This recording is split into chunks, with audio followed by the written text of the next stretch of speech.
बार फिर स्वागत है दोस्तों आपका हिंदी समाचार प्लस में। मैं आपके साथ सद्दाम अली।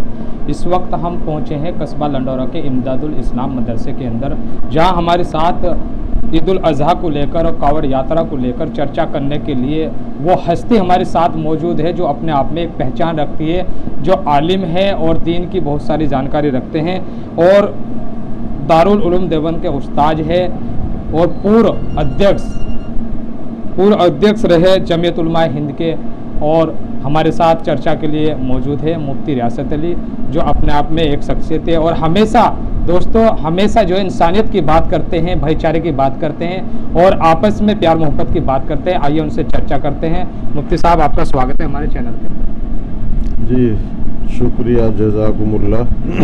मुफ्ती साहब, अभी 29 तारीख में ईद उल अज़हा का त्यौहार आने वाला है और ईद उल अज़हा में मुसलमानों का बड़ा त्यौहार है, उसको लेकर जो है बकरा ईद मनाई जाती है। तो वहाँ पर बकरा ईद कैसे मनाया और क्या साफ सफाई का व्यवस्था रहे, उसको लेकर क्या कहें? जी 29 तारीख में और उसके बाद 2 दिन और ये बकरा ईद का त्यौहार 3 दिन होता है। और बकरा ईद बड़ा त्यौहार है इसलिए कि इसमें मुसलमान अल्लाह के नाम पर, सभी के परवरदिगार के नाम पर कुर्बानी पेश करते हैं। इस कुर्बानी की वजह से इस त्यौहार की अज़मत पहले वाले त्यौहार के मुकाबले में, यानी ईद उल फित्र के मुकाबले में ज़्यादा है। और कुर्बानी कोई नई परंपरा, कोई नई रिवायत नहीं है, बल्कि कुर्बानी हम सब इंसानों के बाप हज़रत आदम अलैहिस्सलाम के ज़माने से चली आ रही है। और दुनिया के अक्सर मज़ाहिब आज भी अपने अपने रस्म व रिवाज के मुताबिक कुर्बानियाँ देते हैं। ये कुर्बानी इस्लामी फरीज़ा है, इस्लामी शिआर है, अल्लाह का हुक्म है। इसको हमें शरीयत की रोशनी में, शरीयत के हुदूद में रहकर मनाना है। हमें चाहिए कि हम अल्लाह के नाम पर नेक नियति के साथ कुर्बानी दें। और कुर्बानी के साथ, जैसे इस्लाम मज़हब का ये फरमान है, हुजूर पाक सल्लल्लाहु अलैहि वसल्लम ने फरमाया तहूरु शत्रुल ईमान, के सफाई और पाकी आधा ईमान है। तो सफाई का तो ख्याल रखना ही चाहिए। इसलिए कुर्बानी पर्दे में हो, खुले में ना हो, और एक जानवर को दूसरे जानवर के सामने भी ज़िबा ना किया जाए, इसका भी ध्यान रखा जाए। और जो वेस्ट है, जो चीज़ें हमारे इस्तेमाल के काबिल नहीं, उनको दफन किया जाए। वैसे ही सड़क के किनारे या वैसे ही कूड़ी वगैरह पर ना उसको डाला जाए, इससे बदबू फैलती है, बीमारियां फैलने का अंदेशा रहता है। और दूसरे जो हमारे भाई हैं बिरादरान वतन, उनकी भावनाओं को तकलीफ़ और ठेस पहुंचती है। मज़हब इस्लाम किसी को ऐसी बात नहीं कहता जो किसी को ठेस पहुंचाने वाली हो, बल्कि कुर्बानी अल्लाह का हुक्म है, अल्लाह को राज़ी करने के लिए करना है, ना कि दूसरे को ठेस पहुंचाने के लिए। मुफ्ती साहब, अभी एक वीडियो वायरल हो रही है हिंदू संगठन के बजरंग दल के कुछ लोग सौहार्द को बिगाड़ने का कार्य कर रहे हैं। वो कह रहे हैं कि कुर्बानी अगर खुले में की गई या कहीं खून पाया गया तो हम बताएंगे फिर मुसलमानों को ईद कैसे मनाई जाती है। और इसी मामले को लेकर एसएसपी साहब से भी कुछ मुसलमानों ने चर्चा की है, उन्हें ज्ञापन सौंपा है, उसको लेकर क्या कहें? वैसे तो उम्मीद यह है इंशाअल्लाह शासन प्रशासन हमारा काफ़ी हसास है और उनकी नज़र अमन शांति की व्यवस्था बनाने पर रहती है। उम्मीद है इंशाअल्लाह सब अमन व अमान रहेगा। लेकिन मुसलमान भाइयों से भी हमारी अपील है कि वो कुर्बानी खुले में भी ना करें और खून को भी दफन कराने की कोशिश करें। जहाँ बिरादरान वतन रहते हैं, जहाँ उनका महल्ला है, वहाँ नालियों में भी खून ना बहाएं। रही बात बजरंग दल वालों की या किसी दूसरे दल की, तो मैं तो उनसे ये कहता हूँ, भाई जिनके नाम पर आप दल बनाए हुए हो, रामचंद्र जी हों, कृष्ण जी हों या इसी तरह बजरंग जी हों, वो इस तरह के लोग नहीं थे। वो हमेशा भाईचारे की बात करते थे, प्रेम की बातें करते थे आपस में। हिंदू मुस्लिम को लड़ाने की बात उन लोगों ने कभी नहीं की। इसी तरह हमारे तमाम बिरादरान वतन को मुसलमान भाइयों के साथ भाईचारे के साथ रहना चाहिए।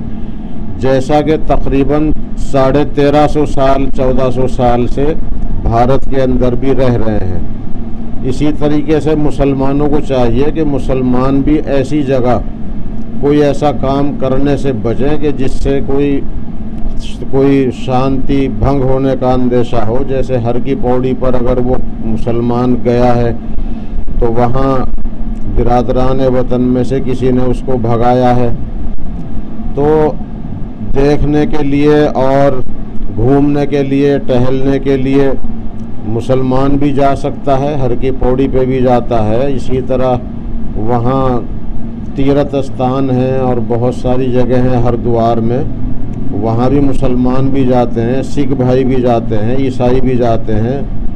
तो अगर कोई टहलने के लिए, घूमने फिरने के लिए, तफरीह के लिए चला गया तो उस पर कोई ऐसी आपत्ति नहीं होनी चाहिए। लेकिन आज के माहौल को देखकर हर मुसलमान को चाहिए कि वो ऐसी जगह जाने से परहेज़ करें कि जहाँ जाकर कोई शांति भंग होने का अंदेशा हो। मुफ्ती साहब, अभी आपने भाईचारे की बात की है। अभी हमारी बहुत से हिंदू भाइयों की आस्था गौ माता में होती है और अक्सर ये माहौल चल रहा है, प्रशासन भी इस पे कड़ी नज़र बनाए हुए है कि जो गौ हत्या है उस पर कैसे लगाम लगाया जाए, उनसे कैसे निपटा जाए। तो उसको लेके आप कौम की जनता से क्या कहेंगे कि गौ हत्या तो हमारे हिंदू भाइयों की आस्था में है कि वो गौ हत्या बिल्कुल बंद हो, उसको लेके क्या?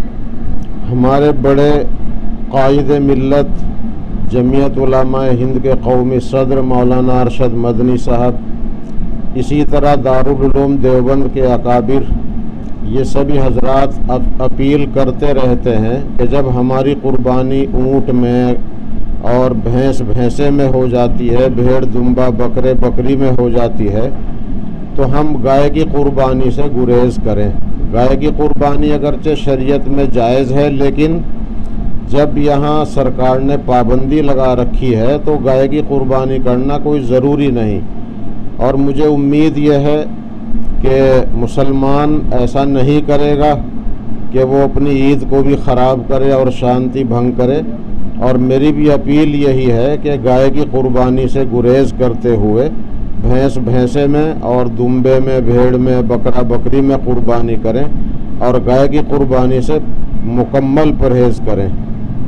मुफ्ती साहब, अभी माननीय मुख्यमंत्री जी द्वारा एक नशा अभियान चलाया जा रहा है जो 2024 तक पहले नशा मुक्त देश बनाना चाहते हैं। आजकल हमारी कौम के नौजवान बच्चे नशे में बड़े लिप्त पाए जा रहे हैं, तो उसको लेकर आप अपनी कौम के नौजवानों को क्या संदेश देना चाहेंगे कि नशे से दूर रहें? जी, दारुल उलूम देवबंद की तरफ से 2-2.5 साल से बराबर ये कोशिशें चल रही हैं कि पूरे समाज में इसकी कोशिश की जाए कि हमारे नौजवान, हमारे बच्चे नशे से दूर रहें और नशे से बचें। नशा ऐसी चीज़ है कि इसको ईमान के लिए भी ख़तरा बताया है। सरकारी बसों पर, सरकारी इमारतों पर लिखा हुआ देखा कि शराब जुर्म की माँ है। ये अंतिम संदेश दाता हज़रत मोहम्मद सल्लल्लाहु अलैहि वसल्लम ने भी फरमाया है कि ये नशा उम्मुल खबाइस है, यानी नशा तमाम बेहयाइयों और बुराइयों की जड़ है। इसलिए हमें सरकार के शासन प्रशासन के इस प्रोग्राम का वेलकम और इस्तकबाल करना चाहिए। और हमारी ये रिक्वेस्ट भी है, दरख्वास्त भी है कि पुलिस प्रशासन नेक नियति के साथ, सच्चे इरादे से हमारे प्रदेश को और देश को नशा मुक्त बनाने में मेहनत करें। इंशाअल्लाह हम लोगों का ताउन, सहयोग उनके साथ रहेगा। इसके साथ साथ तमाम मुसलमान भाइयों से, बच्चों से, बिरादरान वतन से ये गुजारिश है कि नशा जान के लिए भी ख़तरा है, ईमान के लिए भी ख़तरा है। इसलिए नशे से कुल्लियतन गुरेज और परहेज़ किया जाए। हजरत, अगर नशे की बात की जाए तो नशे में आप एक ऐसी मीटिंग क्यों नहीं लेते जो गांव के प्रधानों को, पीढ़ी सेवकों को और समाज सेवी लोगों को बुलाकर उनके अपनी कौम को समझाए कि नशे से दूर रहे? तो क्या हमें इसमें पहल नहीं करनी चाहिए कि हमें मदरसे में, कहीं अदर जगह एक मीटिंग लेकर अपने लोगों को जागरूक करें कि नशे मुक्त देश में? जी, वैसे तो हम लोग मस्जिदों में जाकर जुमे की नमाज से पहले और दूसरी नमाज़ों में जाकर मस्जिदों में बयान करते हैं। जो हमारे मजहबी जलसे होते हैं मदारिस के, वहाँ भी उलमा किराम इस पर तवज्जो दिलाते हैं। लेकिन इंशाअल्लाह हम लोग ये कोशिश कर रहे हैं कि जल्दी ही इलाके के मुअज़्ज़ज़ लोगों को बुलाकर इस सिलसिले में उन्हें तवज्जो दिलाएं।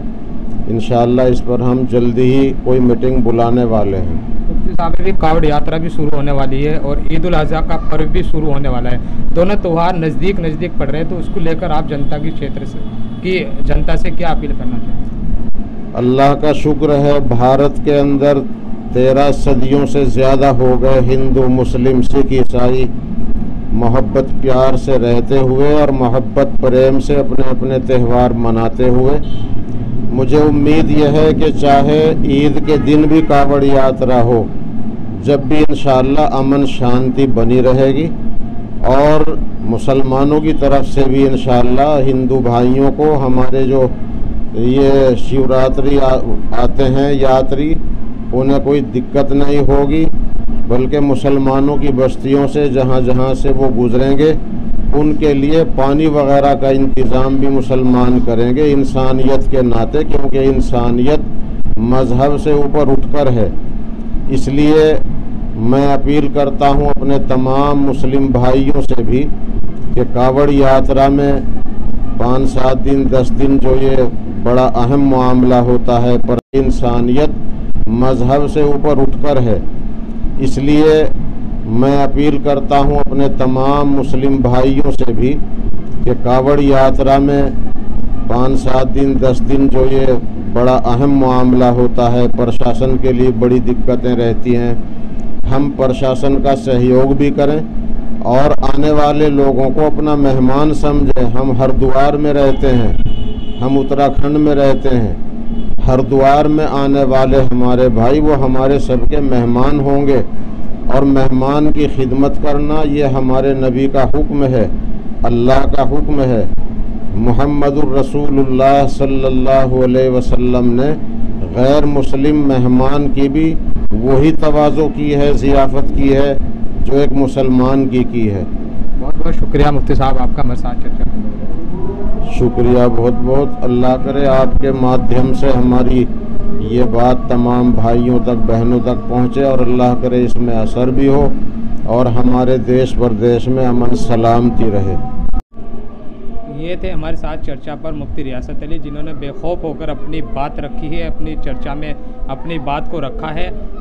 इन्होंने हमेशा इंसानियत की बात की है, भाईचारे की बात की है। उसी को लेकर आज भी इन्होंने कावड़ यात्रा पर भी हमने सवाल किया और ईद उल अज़हा पर भी सवाल किया, और जो गौ हत्या हो रही है जिससे प्रशासन निपटने के लिए हर रुख तैयार है, उस पर भी हमने चर्चा की और नशे पर भी हमने चर्चा की। इन्होंने यही जनता से अपील की है कि नशा और गौ हत्या से दूर रहा जाए और ये बिल्कुल गलत चीज़ है। इसी के साथ बने रहिए हिंदी समाचार प्लस के साथ। मैं आपके साथ सद्दाम।